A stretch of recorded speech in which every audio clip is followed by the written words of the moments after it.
Hi, my name is Megan Griffith. I'm the author of the Recovering from Mental Illness blog here on HealthyPlace. And today I want to take a minute to talk to you about dissociation in recovery, partially because I am having a pretty bad dissociation day. So let's start with what is dissociation.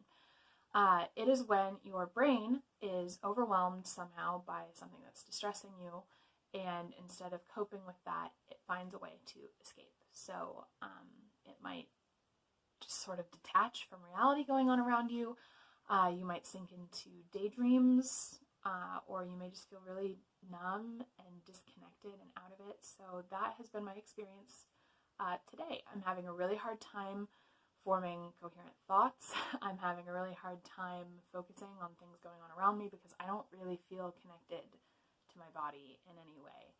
I feel like my hands are connected through like strings, maybe, like going through my arms, and they're like miles away, and I feel like my head is floating like a foot above where it actually is, and everything looks weird and feels weird, and that's dissociation. And I wanted to make a video while I was experiencing it to show you that sometimes people experiencing dissociation can act really normal. Like, I feel like I'm making pretty good eye contact with the camera. I'm being relatively coherent in my words, even though I don't feel coherent in my brain. Dissociation does not necessarily mean, blanking out completely and staring at a wall, even though sometimes that is what it means, and sometimes that's really all we want to do on really bad dissociative days. But I wanted to talk about this because it's something I experience even though I'm in recovery from depression, anxiety, things like that.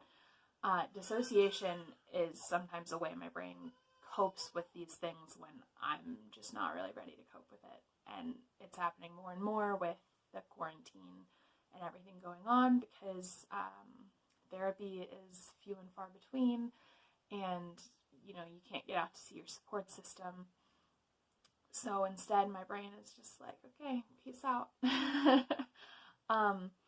And that's okay. It's not a pleasant feeling, it's not great, and it's not a habit I want to get into, but it is something that my brain is doing right now to help me cope. And basically it's a form of survival mode. My brain's just trying to get from 1 minute to the next. And, that's obviously not the goal. We want to, reflect on our inner selves, and we want to plan for our future and have hope and things like that. But, some days are not good days. Some days your brain does not feel connected to your body, and you have to learn, or at least I've had to learn, to accept those days as well. Even though they're not my favorite days, it doesn't help to get mad at myself or to shame myself for it. Sometimes they happen, and that's okay. So to learn more about dissociation, maladaptive daydreaming, which can be a part of dissociation, things like that, check out some more posts on HealthyPlace.